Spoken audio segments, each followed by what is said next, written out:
आप सभी को योग दिवस पर हार्दिक शुभकामनाएं, लख लख बधाइयाँ। परमात्मा हम सभी को निरोग करे और अपने योग से भरे, अर्थात हम सभी उस ईश्वर से योग कर उसका आनंद प्राप्त करने वाले बने। क्योंकि ये जो मनुष्य की गाड़ी हमको मिली है, उस ईश्वर को पाने के लिए ही मिली है। इसी गाड़ी में बैठ कर के हम उससे जुड़ सकते हैं, क्योंकि हमारे पास उस ईश्वर ने विशेष मन हम मनुष्यों को दिया है। तो आज हम सब योग दिवस मना रहे हैं। तो ये योग दिवस क्यों मना रहे हैं, इसको मनाने के पीछे क्या कारण है? योग तो नित्य जीवन जीने की शैली है, नित्य हमारे जीवन में रहना चाहिए। ईश्वर से जुड़ने के लिए नित्य हमें उपाय करना ही चाहिए। लेकिन एक ही दिन क्यों? तो हम देखते हैं कि एक दिवस को मनाने के पीछे यही भाव रहा होता है कि जब हम अपनी संस्कृति को भूल जाते हैं, तो व्यक्ति फिर एक दिवस रख करके और उस संस्कृति की ओर ध्यान आकृष्ट करवाना चाहता है। जैसे कि मातृ दिवस, पितृ दिवस, इस प्रकार के दिवस हम देख रहे हैं। क्या माता पिता की नित्य सेवा नहीं करनी चाहिए? बिल्कुल नित्य सेवा करनी चाहिए, नित्य चरण वंदना करनी चाहिए, आचरण वंदना करनी चाहिए। लेकिन एक दिवस ही क्यों? इसीलिए कि उस दिन ये संकल्प लें कि हम नित्य प्रति माता पिता की चरण और आचरण वंदना करेंगे। ठीक इसी प्रकार से योग दिवस भी एक ही दिन इसीलिए कि हम सभी योग करेंगे तो हम स्वस्थ होंगे। और एक दिन के संकल्प को जब हम पूरे वर्ष भर धारण करेंगे कि हमें योग करना ही करना है, तो फिर हम स्वस्थ हो पाएंगे और स्वस्थ व्यक्ति ही उस आनंद को प्राप्त कर सकता है। अगर योग का वैदिक स्वरूप देखें तो उसका तो मीनिंग सीधा सीधा होता है योग समाधि। अर्थात योग के द्वारा जिस विषय वस्तु को हम पाना चाहते हैं उसको प्राप्त कर लेना। अर्थात समाधि अर्थात समाधान को खोज लेना। समाधि सिद्धि ईश्वर प्रधानात, ईश्वर प्रदान करने से समाधि की सिद्धि हमको हो जाती है। ये महर्षि पतंजलि हमको बार बार बताते हैं इस बात को अपने योग दर्शन के द्वारा। महर्षि पतंजलि ने बहुत बढ़िया योग दर्शन एक ग्रंथ हमको दिया है सूत्रों के रूप में, और उसका अभ्यास भाष्य महर्षि वेदव्यास ने किया है। तो हमारे लिए बहुत सुलभ करा दिया इस पुस्तक को। और रोजर से स्वामी सत्यपति जी ने तो इसको और भी अधिक खोल करके हमको इजी कर दिया है। वहाँ पर पूरा योग का वैदिक स्वरूप लिखा हुआ है। योग किसे कहते हैं? योग शब्द जो है वो युज समाधु धातु से घय प्रत्यय लगने से बनता है। योगः समाधि। और योग का वहाँ पर लिखा गया दूसरा सूत्र है प्रथम पाद का ही, समाधि पाद का ही, योगश्चित्त वृत्त निरोध। योग क्या है? चित्त की वृत्तियों का निरोध कर लेना। कौन सी वृत्तियों को? जो संसार संबंधी भोग संबंधी वृत्तियां हैं, जो विषयों में जा रही हैं, उनसे दूरी कर लेना, उनसे हटा करके और उस ईश्वर से जोड़ देना जिससे कि हम आनंद ज्ञान बल को प्राप्त करना चाहते हैं, जिसके लिए इस मनुष्य गाड़ी में बैठ करके आए हैं, जिसके समीपता करके जिसको प्राप्त करके हम उसके मुक्ति के काल को प्राप्त कर सकते हैं, आनंद काल को प्राप्त कर सकते हैं, लगभग 31 नील 10 करोड़ तक। तो इसके लिए वहाँ पर बहुत बढ़िया परिभाषा दी गई है। योग क्या है? योग तो ईश्वर का साक्षात्कार करने का ही नाम है, समाधि का ही नाम है, समाधान का ही नाम है, प्राप्ति का ही नाम है। और वहाँ पर फिर योग के उपाय भी बताए गए हैं। पूरे अष्टांग योग का वर्णन वहाँ मिलता है हमें। यम, नियम, आसन, प्राणायाम, प्रत्याहार, धारणा, ध्यान, समाधि, ये क्रमशः है, सीढ़ी दर सीढ़ी है। जैसे एक सीढ़ी पर चढ़ते हैं, फिर दूसरी पर चढ़ते हैं, फिर तीसरी पर चढ़ते हैं, तब जाकर के मंजिल प्राप्त होती है। तो उस परमपिता परमेश्वर रूपी मंजिल को प्राप्त करने के लिए हम इन सीढ़ियों पर पग रखते हैं। जीवन में जब तक व्यक्ति के यम नहीं होता, तब तक व्यक्ति, यम मीन्स इस प्रकार का एक अनुशासन जो कि आपके जीवन में आना चाहिए, दिखना चाहिए, समाज के प्रति व्यवहार। और इसी प्रकार से नियम, अपने प्रति व्यवहार, हमारा जीवन कैसा हो, हमारा कैसे हमारे भीतर गुण बढ़े। तो वहाँ पर हर जो यम और नियम है, इनके 5 5 अंग बता दिए गए हैं। तो पहला अंग वहाँ पर लिखा है यम का, अहिंसा, फिर सत्य, अस्तेय, ब्रह्मचर्य, अपरिग्रह। इस तरीके से ये 5 यम हैं। इसी प्रकार से नियम के भीतरगत अंतर्गत भी आता है क्या? शौच, संतोष, तप, स्वाध्याय, ईश्वर प्रणिधान। तो इस प्रकार से ये 5 यम हैं और 5 नियम हैं। इन 5 यम और नियमों को पर क्यों चलें? इनसे क्या होगा? अहिंसा के पालन करने से सबसे वैर छूट जाएगा। सत्य की पालना करने से आपका जो भी फल मिलेगा आपको कर्म का, वो उत्तम ही प्राप्त होगा। क्रिया फल आश्रयत्वम्। अहिंसा से अहिंसा प्रतिष्ठायाम तत्सन्निधौ वैर त्यागः। इसी प्रकार से ब्रह्मचर्य करने से क्या होगा? ब्रह्मचर्य प्रतिष्ठायाम वीर्य लाभः। व्यक्ति ऊर्जावान हो जाएगा, स्फूर्तिवान हो जाएगा, ताकतवर बन जाएगा। अपरिग्रह स्थैर्य जन्म कथनता संबोधः, अर्थात शरीर, मन, इंद्रियां, इनके बारे में आपके भीतर जो जिज्ञासा है, क्या, क्यों, कैसे, सब कुछ का आपको ज्ञान होना प्रारंभ हो जाएगा। भूतकाल का अनुमान लगेगा, सामान्य ज्ञान होगा आपको, भविष्य के बारे में भी अच्छा सोच पाओगे, बुद्धि आपकी एकदम उत्कृष्ट हो जाएगी, क्योंकि कूड़ा करकट आप दिमाग में रखोगे नहीं, परिग्रह इतना होगा नहीं आपके पास, अनावश्यक संग्रह आप करोगे नहीं, व्यर्थ का संग्रह करोगे नहीं, तो कौन सा संग्रह करोगे? उस ईश्वर को पाना चाहते तो ईश्वर की वस्तुओं का, उन साधनों का आप संग्रह करोगे बस। इसीलिए उससे आपकी स्लेट स्पष्ट रहेगी, एकदम साफ स्वच्छ रहेगी। और साफ स्वच्छ जब स्लेट रहेगी, आपका चित्त रहेगा, तो ईश्वर के दर्शन होंगे, उस परमानंद की प्राप्ति होगी। इसी प्रकार से शौच, शौच से क्या होता है? स्वांग जुगुप्सा परैर संसर्ग। शौच करने से, शुद्धि करने से क्या होगा? आपको पता चल जाएगा ये जो शरीर है और ये संसार है, ये कैसा है? नित्य रहने वाला नहीं है, इसमें दुख ही दुख भरा हुआ है। इससे आपको खुद स्वयं से ही घृणा हो जाएगी और उस ईश्वर के प्रति प्रीति बढ़ जाएगी, आपको उसमें रुचि बढ़ जाएगी। और फिर जब रुचि और प्रीति होगी तो वो प्राप्ति भी हो जाएगी। किसी वस्तु की जब हम चाह करते हैं तो पहले वो क्या करते हैं? मन में एक भाव उठाते हैं, रुचि करते हैं, उसके बाद प्रेम करते हैं, पाने की इच्छा होती है, फिर और बढ़ती है, तो फिर जाकर के वो चीज़ प्राप्त होती है हमको। तो हमको बेहद आनंद मिलता है ना जब प्राप्त होती है कोई वस्तु। तो इसी प्रकार से ईश्वर को पाने के लिए हमें शौच का पालन करना पड़ेगा। मन, तन, वन, वचन, वाणी, व्यवहार सब में शुद्धि लानी पड़ेगी हमको। कर्म में शुद्धि लानी पड़ेगी, विचारों में शुद्धि लानी पड़ेगी, बोलने में शुद्धि लानी पड़ेगी, तब जा करके हमको उस ईश्वर की का साक्षात होगा। इसी प्रकार से संतोष, ये सब अपने जीवन में धारण करने के गुण हैं। जीवन में अगर संतोष नहीं जिसके व्यक्ति के में, उसको बहुत अधिक सुख लाभ नहीं मिलता। संतोष का फल क्या है? संतोषात अनुत्तम सुख लाभ, अत्यधिक सुख मिलता है संतोष करने से। और सही बात भी है। इच्छाएं जब व्यक्ति की शांत हो जाती हैं, जब पुरुषार्थ करने पर जो उसको फल मिलता है, उस पर वो संतुष्ट स्वभाव कर लेता है अपना। इसलिए तो कहा जाता है संतोषी सदा सुखी। कहते हैं ना, गोधन गजधन वाजधन और रतन धन खान, जब आवे संतोष धन सब धन धूर समान। तो कितना उसको सुख मिलता है सोचो, संतोष करने से। लेकिन इसके लिए आलसी नहीं बनना, उद्यमी बनना। उद्यमी बन करके फिर जो फल आपको मिलता है, और उद्यम का फल हमेशा अच्छा ही मिलता है जब व्यक्ति पुरुषार्थ करता है। पर यह आवश्यक नहीं है कि जितना उद्यम किया उतना ही फल उस वक्त आपको मिल जाए। इसीलिए व्यक्ति परेशान हो जाता है, संतोष नहीं कर पाता। लेकिन संतोष तो करना ही चाहिए। तो कहा और क्या होता है? तो कहा गया कि फिर तप, तप से क्या होता है? आपकी अशुद्धि मिट जाती है, अशुद्धियों का नाश होता होता है, और अपने शरीर और इंद्रिय की सिद्धि में हो जाती है। काय इंद्रिय सिद्धि अशुद्धि क्षया तपसः। और स्वाध्याय, स्वाध्याय से क्या होता है?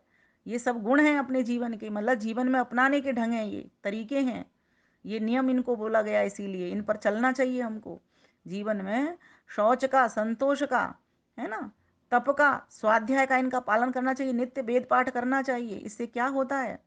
इससे इष्ट देवता संप्रयोग, आपको ईश्वर से संबंध जुड़ जाता है। जिस वस्तु को पाना चाहते हैं उस वो आपको प्राप्त हो जाती है। संबंध जुड़ के उससे खुशी आनंद प्राप्त होना प्रारंभ हो जाता है। तो स्वाध्याय होना चाहिए। स्वाध्याय करने वाला व्यक्ति अपने आप का चिकित्सक बन जाता है, हर प्रकार के धन की प्राप्ति कर लेता है। तो और जिस जिस तरीके की, क्योंकि स्वाध्याय करेगा उसमें शास्त्रों में ये सब चीज़ें लिखी हुई हैं, तो उसके ऊपर वो फिर चलेगा भी। और फिर समाधि से क्या होगा? ईश्वर प्रधान की प्राप्ति। ईश्वर प्रधान से क्या होगा? समाधि भी लग जाएगी। शौच, संतोष, तप, स्वाध्याय, ईश्वर प्रधान, और ईश्वर प्रधान से क्या होगा? समाधि सिद्धि। तो ईश्वर प्रधान का अर्थ तो क्या होता है? ईश्वर को मालिक मानकर, ईश्वर को स्वामी मान करके, और उसको समर्पित भाव से रहना। हर वस्तु उसी की है, मैं तो मात्र प्रयोग करता हूँ। उसमें अनन्य प्रीति, अनन्य भक्ति, उसके प्रति बनाए रखना, हर वक्त बनाए रखना। क्योंकि जिस मन से सोचते हैं, जिस बुद्धि से विचारते हैं, जिन हाथों से कर्म करते हैं, जिन पैरों से गमन आगमन करते हैं, ये पूरा शरीर और अंदर का चलने वाली मशीनरी पिंड के भीतर की, ये सब कुछ उस ईश्वर प्रदत्ति ही है। उसी का धन है ये पूरा शरीर, और जितनी भी भोग्य सामग्री है सब उसी का धन है। तो ये योग करने से हमको लाभ मिलता है, इसीलिए योग करें। मेरे पास कल भी एक प्रश्न आया था, वहाँ यह पूछा गया था कि योग करें क्यों हम। तो ये तो इस प्रकार तो महर्षि पतंजलि वर्णन कर रहे हैं। इसी प्रकार से आसनों का प्रयोग करें। जो भी आपका अच्छी स्थिति बनती है, जहाँ पर भी आप ईश्वर का ध्यान लगा सकते हैं, उस स्थिति में बैठें। आप पद्मासन में बैठें या सामान्य पलौती लगा करके बैठें। आसन की आप अपने आप चुनाव कर सकते हैं अपने शरीर की स्वास्थ्य के हिसाब से। प्राणायाम करें, लंबा गहरा श्वास खींचें, 4 प्रकार के प्राणायाम। उस प्रकार से अंत है वाय है, अंत है वाय विषयाक्षेपी। इस प्रकार से ये 3 प्राणायाम को तो करें, नहीं तो स्तंभ वृत्ति पूरे टोटल 4 प्रकार के होते हैं। 3 तो इजी रहते हैं, इसमें विषयाक्षेपी वाला है जो, वो उसमें थोड़ी कठिनाई होती है। योगी गुरु से उसको सीख लेना चाहिए जो कि इन प्राणायाम को सिखाते हैं। और इस प्रकार से आसन प्राणायाम, प्रत्याहार, मन को उस ईश्वर में जोड़ देना। कहाँ से? बाहर के विषयों से हटा करके। जैसे मधुमक्खी, जो रानी मक्खी होती है उनकी नेता, मधुमक्खियों की जो नेता रानी मक्खी है, उसके पीछे सारी मधुमक्खियां चल पड़ती हैं। ठीक इसी प्रकार से यहाँ भी जितनी भी इंद्रियां बाहर को जा रही हैं, आँख नाक कान आदि, उन सभी की सभी को अंदर की ओर ले जाना, ईश्वर से जोड़ देना। बाहर से आंखें बंद करना, कान बंद करना, और अंदर की ओर उनको जोड़ देना उस ईश्वर को पाने के लिए। फिर धारणा, लेकिन एक स्थान विशेष भी बनाना पड़ता है कि जहाँ ध्यान लगा रहे हैं आप, भ्रू मध्य में लगाएं, कंठ में लगाएं, है ना, ब्रह्मरंध्र में लगाएं, ये आपकी इच्छा है, कहीं भी लगा सकते हैं। तो इस प्रकार से आप ध्यान धारणा कर सकते हैं। और जिस वस्तु में आप मन को टिका रहे हैं, उस जिस स्थान पर टिका रहे हैं, उसी स्थान पर फिर आप उस खोज को चलाएं, उस चिंतन को चलाएं, उस मनन को चलाएं, जिस वस्तु को प्राप्त करना चाहते हैं। तज्जप तदर्थ भावनम, अर्थ और भावना के साथ में। और उसका एक ओम नाम, क्या तस्य वाचक प्रणव, इस प्रकार से उसका करते हुए उस ईश्वर की ओर बढ़ें। और उसको प्राप्त करने के लिए तब तक ध्यान करें, लगातार 1 घंटा बैठ जाएं और ओम का जप करते जाएं अर्थ मनन चिंतन के साथ में। और जो जो उसके गुण कर्म स्वभाव हैं उन पर ही एकमात्र विचार हो, तो आप उसको प्राप्त कर लेंगे। और आपको अनुभव होने लगेगा कि वो चारों ओर है और हम उसकी गोद में सुरक्षित बैठे हुए हैं। उसी से हम शक्ति पा रहे हैं, उसी से हम बुद्धि पा रहे हैं, और उसी के द्वारा दी हुई भक्ति को भी पा रहे हैं। वो भी हम सभी पूरे ब्रह्मांड का भक्त है जो अनवरत कार्य कर रहा है। ऐसे हम भी उसकी सेवा में कार्यरत रहें, हम भी उसके ऐसे भक्त बने। तो इस प्रकार से उस ईश्वर के ज्ञान वाला आनंद को हम पाना प्राप्त प्रारंभ कर देते हैं। तो ऐसी स्थिति को बताने वाला ये योग दर्शन है जो महर्षि पतंजलि कृत है। लेकिन आजकल जिस प्रकार का ये चल रहा है आसन, वो तो मात्र एक योग का एक अंग है आसन, और सहायक है, ऐसा नहीं है। वो सहायक साधन है जिसको कि 21 जून को कल मनाएंगे हम सभी। वो क्या है, उसमें आसन से अपने शरीर को स्वस्थ करते हैं। और यहाँ पर जो आसन की स्थिति है महर्षि पतंजलि की, वो एक ऐसी स्थिति है जिसमें कि आप ध्यान करने के लिए एकाग्र चित्त होकर के, स्थिर शरीर को होकर के बैठ रहे हो। वहाँ पर स्थिर सुखम आसनम, सुख पूर्वक स्थिर होकर के वहाँ पर बैठ रहे हो, और अपनी इंद्रियों को भी चंचल नहीं कर रहे हो। वहाँ पर एकमात्र एक ही विषय का ध्यान मन के द्वारा आप करते हो, उस खोज को चलाते रहते हो। जैसे कोई वस्तु खो रही हो, आप प्राप्त करना चाहते हो, तो मात्र उसी में एक ध्यान रहता है। फिर आपकी हलचल बाहर की नहीं होती, अंदर चलती है, फिर उस आपको खोजते रहते हो। ठीक इसी प्रकार से उस परमेश्वर में ध्यान लगाना होता है। तो इस प्रकार से योग दर्शन के द्वारा महर्षि पतंजलि ने हमें बताया। लेकिन जो आसन जिस तरीके के आजकल चल रहे हैं, और वहाँ पर भी हम योग को सिद्ध कर सकते हैं, ऐसा नहीं है। जो उच्च कोटि के महात्मा होते हैं वो एक पंथ दो काज करते हैं, आसन भी करते जाते हैं और साथ में ईश्वर से जुड़े हुए भी रहते हैं वहाँ पर लेकिन वहाँ पर दो जगह ध्यान बटा रहता है ना। लेकिन अब जिस तरीके की यहाँ पर महर्षि पतंजलि स्थिति बता रहे हैं, वहाँ पर सिर्फ एक ईश्वर का ही ध्यान चलाना होता है। अब वहाँ पर भी तो उच्चतम स्थिति चाहिए होती है, नहीं तो हम जैसे व्यक्तियों का तो वहाँ भी ध्यान उचट जाएगा, चाहे आसन दूसरे वाले करें या ना करें। और लेकिन और स्वामी रामदेव जी जिस तरीके के बताते हैं, वहाँ पर वो ईश्वर से भी जुड़ जाते हैं, क्रिया भी कर रहे हैं, क्योंकि क्रियाओं की तो उनको अभ्यास पड़ गया, इंद्रियां अभ्यस्त हो गई। इसी प्रकार से रोज रोज जो लोग आसन करते हैं ना, जिस भी तरीके के आसन करें शरीर की स्वस्थ करने के लिए, वो उसको करते रहते हैं, उनको आदत हो जाती है, अपने आप ऑटोमेटिकली होता रहता है उनसे, है ना। लेकिन वो जो ईश्वर से जुड़ाव है, वो कितने वेद मंत्रों का पाठ करते हैं जब वो योगासन कराते हैं, तो जो वेद मंत्रों का वो पाठ कराते हैं, जब वो ध्यान लगा रहते हैं, वो स्थिति होती है, वो योग की हो जाती है। और जो शारीरिक क्रियाएं चल रही हैं वो तो अलग चल रही होती हैं। तो इसीलिए उसको योगासन कह दिया जाता है, योग जमा आसन इस तरह कह दिया जाता है। लेकिन अकेला वो योग नहीं है जिसको कि आजकल योगा योगा करके कह रहे हैं। वहाँ सिर्फ एक शरीर की फिटनेस है, लेकिन यहाँ पर तो मन की भी फिटनेस है और आत्मा की भी फिटनेस है। यहाँ पर तो मन के द्वारा आत्मा परमात्मा से जुड़ने का प्रयास कर रहा होता है, परमात्मा को खोजने का प्रयास कर रहा होता है। तो ये जो योग है वो समाधि है। और वहां पर जो योग है, वहां पर जो आसन चल रहे हैं, वो एक आसन है, एक अंग है। समझ, इस तरह समझ सकते हैं। वैसे अष्टांग योग में तो उसमें एक भी अंग नहीं कहा, लेकिन अलग से हम उसको कहें, क्योंकि शारीरिक फिटनेस बहुत जरूरी है। बिना शरीर के स्वस्थ हुए हम उसमें ध्यान में नहीं बैठ सकते। इसलिए स्वामी रामदेव जी तीनों चीजें एक साथ करवाते हैं।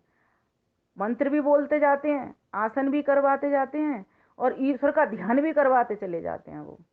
क्योंकि सामान्य जनता जो है उसको अभी उतनी स्थिति उच्च प्राप्त हुई नहीं है। वो स्वयं अपना जो ध्यान लगाते हैं वो तो अपना अलग लगाते होंगे, 1 घंटे 2 घंटे जितनी समाधि का प्रयास करते होंगे वो। लेकिन जो हमारे साथ लगाते हैं, जो आसन करते हैं, प्राणायाम करते हैं, व्यायाम करते हैं, उसमें भी वो हमारा ध्यान लगाने का प्रयास करते हैं। इसीलिए आज आधुनिक युग में वो बहुत जरूरी है जो वो कर रहे हैं। लेकिन यह भी बहुत जरूरी है जो महर्षि पतंजलि ने हमको बताया है। तो इस प्रकार से हम सभी को इन योग के उपायों को जानना चाहिए, और इन योग के उपायों को जान करके इनका लाभ लेना चाहिए। योग करने से क्या होता है, शरीर कैसे निरोग रहता है। योग करने से इस तरह से हमारा शरीर निरोग रहता है कि हम शरीर को भी स्वस्थ कर लेते हैं, मन को भी स्वस्थ कर लेते हैं। मन को स्वस्थ करते हैं, हमें मेधा बुद्धि की प्राप्ति हो जाती है, स्मृति इतनी तीव्र हो जाती है, किसी भी बात को याद करना बहुत आसान हो जाता है। अभी हम बहुत भूल जाते हैं, लेकिन तब जब हम योग करेंगे, ईश्वर के साधनों को सामने रखेंगे, किस किस तरीके से योग की सिद्धि होती है, वो सारी बातों को जानेंगे। क्योंकि कोई भी ध्यान बिना ज्ञान के नहीं हो सकता। इसीलिए पहले तो जानकारी लेनी पड़ती है। जैसे घर में चाबी खो जाए तो उसका पहले ज्ञान करना पड़ता है, यहाँ स्थानों का ज्ञान करना पड़ता है, चाबी के रूप रंग आकृति का ज्ञान करना पड़ता है ना, तब जा कर के चाबी मिलती है ना। और चाबी का रूप रंग पता नहीं, स्थान का पता नहीं कि कहाँ कहाँ खो सकती है। हर चीज़ के लिए लगाना तो अनुमान पड़ेगा ना स्थान के लिए। इसी और लेकिन यहाँ पर तो हमको शब्द प्रमाण भी मिल गया है और अनुमान भी हो रहा है, दोनों काम हो रहे हैं, बस प्रत्यक्ष करने भर की देर है। तो प्रत्यक्ष भी हो जाएगा जब शब्द और अनुमान जब मिल जाते हैं ना, तो फिर प्रत्यक्ष भी हो जाएगा। जैसे हमने चाबी को देखा था पहले, लेकिन अब चाबी खो गई, है ना, तो फिर हम उसी आधार पर खोज लेते हैं। अब यहाँ शब्द प्रमाण पे हमें विश्वास है, तो उस आधार पर हम ईश्वर को खोज लेते हैं।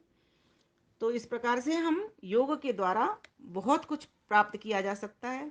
संप्रज्ञात समाधि में स्थूल भूतों का, सूक्ष्म भूतों का वितर्क विचार आनंद अस्मिता के द्वारा भी हम पता कर सकते हैं, और तत्पश्चात असंप्रज्ञात समाधि लगा करके उस ईश्वर का भी प्रत्यक्ष हम कर सकते हैं। तो योग का फल जिस व्यक्ति को समझ में आ जाता है कि योग करने का से होता क्या है, एकाग्रता बढ़ जाती है, मन इंद्रियों पर नियंत्रण करना आ जाता है, इंद्रिय जित बन जाते हैं, सुंदर सुंदर गुणों का विकास हो जाता है ना, अच्छे लोगों की संगति करना आ जाता है, बहुत सारे काम होते ही चले जाते हैं योग करने से। इसलिए हम सभी को अपने जीवन में योग करना चाहिए। और वेद में तो इतना योग का वर्णन आया है, आप वेद मंत्र खोलेंगे ना, यजुर्वेद के 31वें अध्याय का 7वां मंत्र कह रहा है क्या, तस्मात् यज्ञात् सर्वभूतरिच सामान्य जज्जिरे छंदांसि जज्जिरे तस्मात् युजुः तस्मात् अजायत तस्मात् यजायत। क्या कहा कि उस पूर्ण यज्ञात सर्वोत, अत्यंत पूजनीय सर्वोत, जिसकी सभी लोग आहुति लगा रहे हैं, जिसको सभी लोग समर्पित भाव से उसको पाना चाहते हैं, ऐसे सर्वभूत परमात्मा से ही ऋचः ऋग्वेद, सामानी सामवेद, और छंदांसी अथर्ववेद, तस्मात उसी परमात्मा से जज्जिरे उत्पन्न होते हैं, और तस्मात उसी परमेश्वर से यजुर्वेद भी, तस्मात यजुः अजायत, उसी परमात्मा से ही यजुर्वेद भी प्राप्त होता है। अर्थात चारों वेद उसी परमात्मा से प्राप्त होते हैं। किस लिए? उस परमात्मा से योग करने के लिए। तो बताइए, वेद में तो कितना बढ़िया कह दिया। और वहीं एक मंत्र और हमको मिलता है, युञ्जानः प्रथमं मनः तत्त्वाय सविता धियम् अग्निर्ज्योतिर्निच्चाय्य पृथिव्याद्याभरत् पृथिव्याद्याभरत्। क्या क्या होता है? युञ्जानः, जो योगी होते हैं। युञ्जानः अर्थात जो योगी होते हैं, जो योगों को करते हैं, ऐसे मनुष्य। प्रथमम मनः तत्वाय सविता धियम, प्रथमम मनः, तो क्या करते हैं? पहले तो वो अपने मन को परमेश्वर से युक्त करते हैं, सविता से, है ना। फिर तब सविता क्या करता है? सविता धियम, परमेश्वर उनकी बुद्धि को अपनी कृपा से युक्त कर लेता है। भाई, पहले भक्त भगवान के पास जाता है, जैसे पहले प्यासा व्यक्ति कुएं के पास जाता है, फिर कुआं उस प्यासे की प्यास मिटा देता है, ठीक इसी प्रकार से तो जो योगी लोग होते हैं, पहले तो उस तत्व को अर्थात ब्रह्म ज्ञान के लिए क्या करते हैं? ब्रह्म ज्ञान को लेने के लिए क्या करते हैं? ब्रह्म ज्ञानियों के पास बैठते हैं, तभी तो योगी बनते हैं। और फिर उस ब्रह्म ज्ञान को ब्रह्म ही स्वयं दे देता है। कब देता है? जब हम ईश्वर से जुड़ जाते हैं, तो अपने ज्ञान को, ब्रह्म के ज्ञान को वो स्वयं ईश्वर ही उनको दे देता है, अर्थात अपनी बुद्धि के द्वारा उनकी बुद्धि को संयुक्त कर देता है, अर्थात अपनी कृपा से भर देता है। ये समझ लो इसको। फिर कहा अग्निर्ज्योतिर निश्चय फिर वे परमेश्वर प्रकाश को निश्चय करके अध्यावरत यथावत धारण करते हैं। पृथिव्या, पृथ्वी के बीच योगी का यही प्रसिद्ध लक्षण है। योगी का प्रसिद्ध लक्षण क्या है? यही है कि पहले तो वो ईश्वर से ज्ञान प्राप्त करने के लिए ईश्वर से जुड़ जाते हैं, फिर ईश्वर उनको खूब सारा ज्ञान भर देता है, खूब अपनी भर, यदंग दास से तमग्ने भद्रम करे, ऐसे भर भर के दे देता है। फिर वो कोई कमी नहीं छोड़ता, जो चाहिए उसे वो प्राप्त कर लेता है योगी, है ना। क्यों? क्योंकि वे लोग क्या करते हैं? उस ईश्वर से जुड़ जाते हैं, उसको इस तरीके से धारण करते हैं, उसमें परम विश्वास ऐसा निश्चय कर लेते हैं कि वास्तव में वो परमात्मा हमको भरेगा, इसीलिए हम उसके पास बैठ रहे हैं। तो पहले तो उससे वो जुड़ जाते हैं प्रकाश को पाने के लिए, निश्चय करके, पूरी तरीके से पक्का विश्वास करके उस पर, कि जब हम प्रकाश के पास बैठेंगे तो प्रकाश मिलेगा ही मिलेगा। और ये तो विज्ञान का नियम भी है, जैसी वस्तु के पास बैठते हैं वैसी वस्तु प्राप्त हो जाती है। तो इस पृथ्वी पर आप कैसे पहचानोगे योगी कौन है? तो ये हमको यजुर्वेद ने बता दिया। 11वें अध्याय का प्रथम मंत्र आप देखेंगे तो मिल जाएगा। और एक और मंत्र आता है इसी योग को लेकर के, यजुर्वेद के 11वें अध्याय में 14वां मंत्र है। वहां क्या कहा है? योगे योगे तव स्तरम वाजे वाजे हवा महे सखाय इंद्र मूतये, सखाय इंद्र मूतये। वहां कहा गया योगे योगे, दो बार कहा है, अर्थात बार बार योगाभ्यास करते, बार बार अष्टांग योग पर चलते, योगाभ्यास में अष्टांग योग पर चलते। और फिर कहा वाजे वाजे, वाज कहते हैं बल को, तो दो बार आया, तो शारीरिक बल और मानसिक बल दोनों को बढ़ाते समय हवा में यह आह्वान कर किया जा रहा है, यह सहायता मांगी जा रही है, परमात्मा से प्रार्थना की जा रही है, यह उद्यम किया जा रहा है, यह पुरुषार्थ किया जा रहा है। इस तरह से ले सकते हैं कि हे प्रभु, हम बार बार योगाभ्यास करें, हम बार बार अपने शरीर का मन और मन का बल बढ़ाएं, हमारी रक्षा करिए, क्योंकि आप सखाय इंद्रमूत है। जो आपको सखा मित्र भाव से आपकी पुकार करता है, प्रभु आप उसको भर भर के दे देते हो, आप उसके सखा बन जाते हो, आप उसकी रक्षा कर देते हो। क्योंकि परस्पर मित्र भाव से युक्त होकर अपनी रक्षा के लिए ही अनंत बलवान ऐश्वर्यशाली ईश्वर का ध्यान हम किया कर रहे हैं। इसीलिए हे प्रभु, आपसे हम सहायता मांगते हैं, आप हमारी पुकार को सुन रहे हैं, जान रहे हैं। बताओ ये बात किसने बताई? ये वेद ने बताई। क्यों? वेद मूल है, तो वेद भी योग की सिद्धि कर रहा है। ये कितने मंत्र बता दिए आपको? तस्मात् यज्जा, और योगे योगे तवस्त्रम, युञ्जान प्रथमम, 3। और एक और देखो, सपर्यागात शुक्रम कायम अव्रणम स्नावरम शुद्धम पाप विद्धम कबीर मनीषी परिभू स्वयंभू याथा तत्तो अर्थान विद्धात शाश्वतीभ्य समाभ्य। उसी परम पिता परमेश्वर जिसके भीतर ऐसे ऐसे गुण हैं, उसी परम पिता परमेश्वर जो कि क्लेशों से हमेशा रहित है, वह हमें स्तुति प्रार्थना उपासना करने के योग्य है, अर्थात प्राप्त करने के योग्य है। अर्थात उसको जानना है, उसके लिए जानने के लिए जो साधन है, हमको उन जानने का साधनों का के लिए प्रयत्न करना है, और फिर उसकी प्राप्ति करना है। यही स्तुति प्रार्थना और उपासना है। मैं सभी को यही बात बताया करती हूँ कि ये स्तुति प्रार्थना उपासना है क्या? स्तुति मतलब जानना, जान करके तो किसी गुणों की प्रशंसा करोगे कि आप कैसे हो, धनवान हो, ज्ञानवान हो, बलवान हो, कैसे हो, सर्वज्ञ हो, सर्वव्यापक हो, हे प्रभु। तो ये जानना है उसका, ईश्वर का। और जान करके फिर जो जैसा है वैसा उसके लिए उद्यम करना है, जो जो उसकी आज्ञा उपदेश निर्देश हैं, और जिस तरीके से वो प्राप्त हो सकता है उस वस्तु को प्राप्त करने के लिए। ईश्वर भी एक वस्तु है ना, कैसी वस्तु है, चेतन वस्तु है, निराकार वस्तु है। तो उसको प्राप्त करने के लिए क्या करना है, हमको उद्यम करना है। जो जो साधन है उसने बताए हैं वेद के भीतर, उन साधनों को मानना है। अर्थात वेद, उसने वेद का ज्ञान दिया, उन वेदों की समीपता करनी है। और जो वेदनिष्ठ गुरुजन है उनकी समीपता करनी है, तो उस ज्ञान को लेना है। तो इस प्रकार से हमको ये वेद भी, वेद बता रहा है कि वेदों के भीतर भी ये योग की सिद्धि हो रही है। और भी मंत्र देखेंगे आप तो ऋग्वेद का 5वां मंडल 81वां सूक्त पहल प्रथम मंत्र निकाल लेंगे, वहां पर देखेंगे, युंजते मन उत युंजते धियो विप्रा विप्रस्य बृहतो विपश्चितः विहोत्राददेव युना विदेक इन्महि देवस्य सवितुः परिष्टुतिः, सवितुः परिष्टुतिः। इस मंत्र के भीतर कहा गया है कि जीव को परमेश्वर की उपासना नित्य करनी चाहिए। ईश्वर ये हमको आदेश कर रहा है कि तुम मेरी उपासना नित्य करो। कैसे करो, तो कहा कि सब लोग क्या करो, युन्यते मन उत युन्यते, अपने मन को उसी में स्थिर कर दो। किस किस तरह से, विप्राह, और यहाँ दो शब्द आए, होत्रा। जो विप्र लोग हैं अर्थात बुद्धिमान लोग हैं, ब्राह्मण लोग हैं, और होत्रा जो आहुति लगाने वाले अर्थात उपासना करते हैं, आपको, आपकी बैठ करके साधना करते हैं, आपसे जुड़ने का प्रयास करते हैं, ऐसे उपासना योग को धारण करते हैं। तो क्या करते हो आप, ऐसे सबको जानने वाला, सबसे बड़ा, विपश्चित, सब विद्याओं से युक्त जो परमेश्वर है, उसके बीच में ऐसे लोग अपने मन को ठीक ठीक प्रकार से जोड़ देते हैं, उस परमेश्वर से ही जोड़ देते हैं। उसी का ध्यान, भजन, चिंतन, गुणानुवाद, कीर्तन उसी का करते हैं, उसी को देखने का प्रयास करते हैं। जैसे किसी भी बालक को कोई खिलौना चाहिए, तो वो जब तक खिलौना उसको प्राप्त नहीं हो जाता, तब तक वो परेशान कर देता है घर वालों को, और वही खिलौना चाहिए। एकमात्र उद्देश्य उसका एक ही खिलौने पर नजर है उसकी, चाहे भले ही दो बच्चों में झगड़ा हो जाए एक कागज के टुकड़े पे, तो वो उसी कागज को लेगा जितने कागज की उसको चाह है। ठीक इसी प्रकार से जो योगी लोग होते हैं उनको ईश्वर की चाह होती है, और सिर्फ ईश्वर में ही अपना मन जोड़ देते हैं।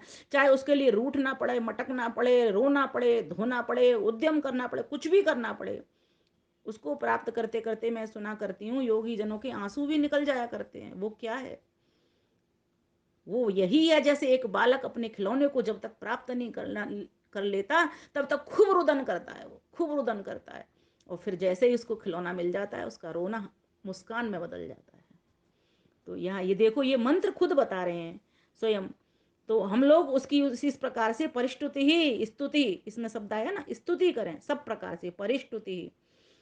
तो क्यों करें, क्योंकि वह सबसे बड़ा है, सबको अपनी कृपा से भरने वाला है, उसके समान कोई और दूसरा नहीं है, ऐसा वो मही है। तो ऐसे परमपिता परमेश्वर सविता देव की हम सभी स्तुति करने वाले बने, उसी में न्यून्यते मनो तो न्यते, अपने मन को जोड़ने वाले बने, और उससे उसकी कृपा को प्राप्त करने वाले बने। कैसे, जिस प्रकार से विप्र लोग और होत्रा लोग उससे अपने मन को जोड़ते चले आए हैं। कितना सरल अर्थ हो गया बताओ। जैसे हमारे पूर्वजन उससे जुड़ करके लाभ लेते आए हैं, और सरल शब्दों में, उसी प्रकार से हम भी उस परमेश्वर से जुड़ करके उससे लाभ लेने वाले बन जाएं। तो ये कौन दे रहा है शिक्षा हमको, ये वेद के भीतर ये योग की सिद्धि हो रही है। तो ये है वैदिक योग। इसीलिए इस योग के महत्व को जान करके अपने हर प्रकार के रोगों को, कष्टों को, क्लेशों को दूर किया जा सकता है। आज क्या देख रहे हैं, हर जगह पर दुख ही दुख, कोई भी सुखी नहीं है। कुत्रापि कोपि सुखी ना, ये सांख्य दर्शन कहता है। और ये इसीलिए उन्होंने अनुभव किया कि यहाँ पर देख रहे हैं किसी को किसी चीज का दुख, किसी को किसी चीज का दुख, किसी को किसी चीज का दुख। और एक दिन में कितनी बार हम दुखी होते हैं, कितनी बार सुखी होते हैं, पूरे सुखी तो नहीं होते ना। हर दुख के थोड़ी देर के बाद ही सुख प्राप्त हो जाता है, फिर सुख होता है, फिर दुख हो जाता है, फिर दुख होता है, फिर सुख होता है। ये दुख सुख, दुख सुख, दुख सुख ऐसे ही चलता रहता है। और कई बार तो ऐसा भी इन दुखों को देखते देखते लगता है कि छोड़ो, सारा दुनिया में छोड़ दो सब कुछ, जहां पर दुख एक मात्र भी नहीं है, एक भी क्लेश जिसमें नहीं है, ऐसे परमेश्वर के पास चले जाओ। तो अब ऐसे परमेश्वर के पास जाने के लिए तो उसको देखना पड़ेगा ना, तब तो जा सकते हैं।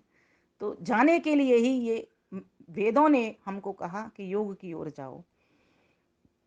तो 21 तारीख है और 21 तारीख में हमें ये संकल्प लेना होगा कि हम भी उस परम पिता परमेश्वर को जानने वाले, मानने वाले, उसके आनंद को भरने वाले बने। लेकिन वो तभी हो सकता है जब हम अपने शरीर को स्वस्थ रखें। उसके लिए हम आसन, प्राणायाम, व्यायाम नित्य प्रति किया करें और अपने मन को स्वस्थ रखें। उसके लिए जिन जिन चीज़ों से हमारा मन ठीक हो सकता है, उन सद्गुणों का विकास करें। ऐसे ग्रंथों की समीपता करें जो सत्य शुद्ध ज्ञान देते हों।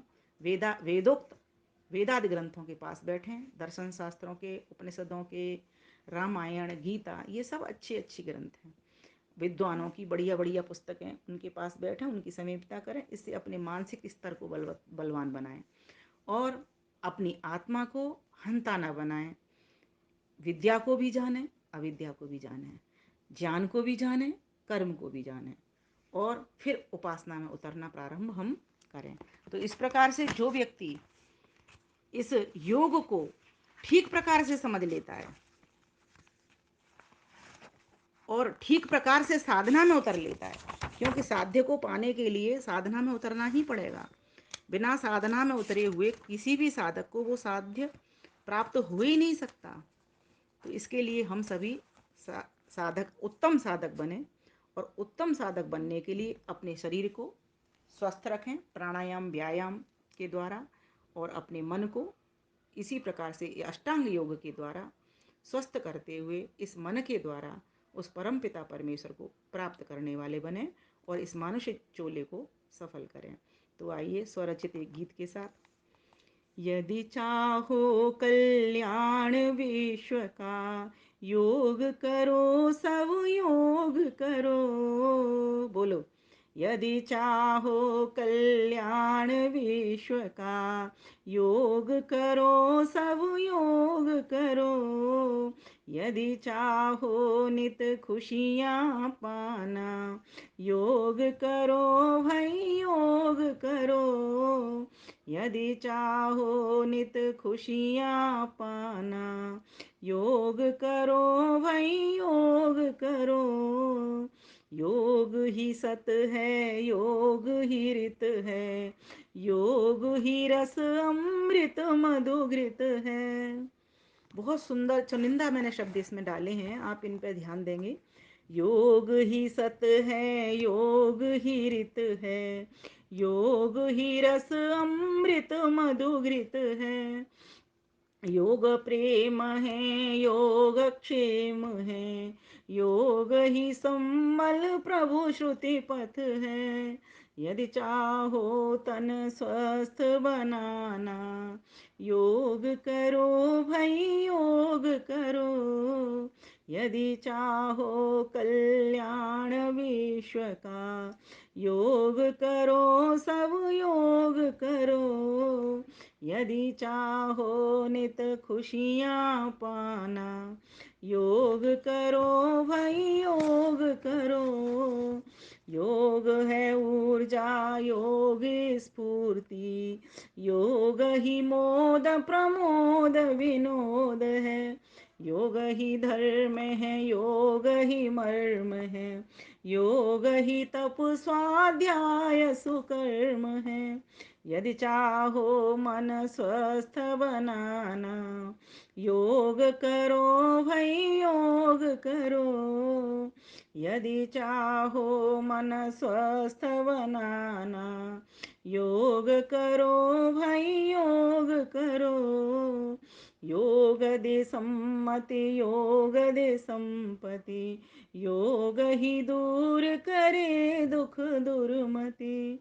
योग है शिक्षा, योग है दीक्षा, योग है दर्शन कला पद्धति।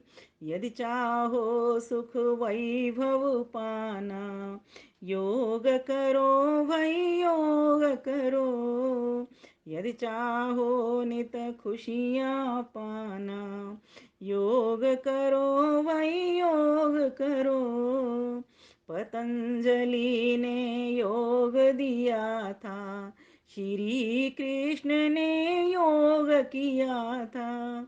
योगी बनकर ऋषि मुनियों ने ईश्वर का साक्षात किया था। यदि चाहो प्रभु दर्शन पाना, योग करो भाई योग करो। जो करते हैं योग नित्य प्रति, खुशियों से भर जाते हैं।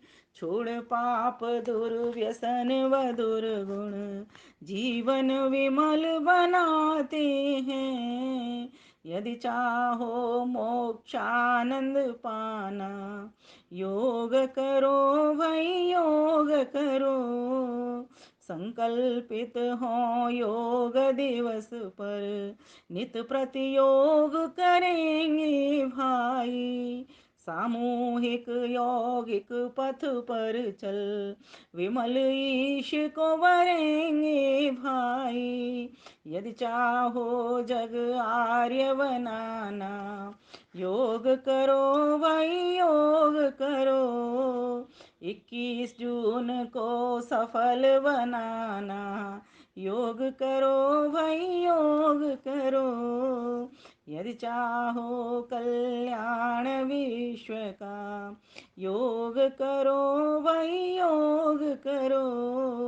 यदि चाहो दुख दर्द मिटाना, योग करो भाई योग करो। यदि चाहो नित खुशियाँ पाना, योग करो भाई योग करो। योग करो भाई योग करो।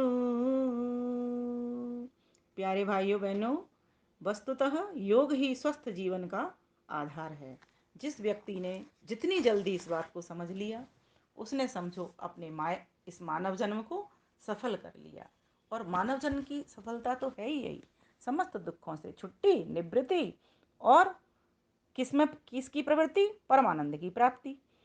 इसी के यही उद्देश्य हमको मिला है। तो इसके लिए क्या करना पड़ेगा हमको? योग को जान करके, योग के सच्चे स्वरूप को, वैदिक स्वरूप को समझते हुए और अपने आसन प्राणायाम व्यायाम से शरीर को स्वस्थ करते हुए, योग के अष्टांग गुणों को, यम नियम आदि को जीवन में धारण करते हुए उस परम पिता परमेश्वर की परम प्रीति और भक्ति करते हुए, उसमें अटूट श्रद्धा विश्वास रखते हुए उसको पाने का प्रयास करना ही होगा। तभी जा कर के हम सच्चे अर्थों में कह सकते हैं कि हम योग दिवस मना रहे हैं। और तभी योग दिवस मनाने का भी हमारा साफल्य। आप सभी ने धैर्यपूर्वक, श्रद्धापूर्वक सुना। आप सभी के लिए परमात्मा से स्वस्थ जीवन, लंबी आयु की प्रार्थना करती हूँ। इसी प्रकार से हम सभी योग को ठीक प्रकार से जानते हुए अपने शरीर, मन, आत्मा, बुद्धि को स्वस्थ बनाएं। चारों प्रकार के बल को बढ़ाएं, शारीरिक, मानसिक, बौद्धिक और आत्मिक।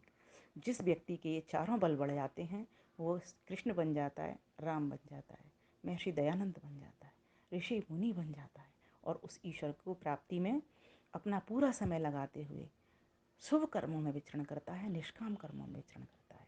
ईश्वर का ध्यान उपासना करते हुए, क्लेशों की निवृत्ति करते हुए उस परमानंद की प्राप्ति कर लेता है। आप सभी का बहुत बहुत धन्यवाद। नमस्ते।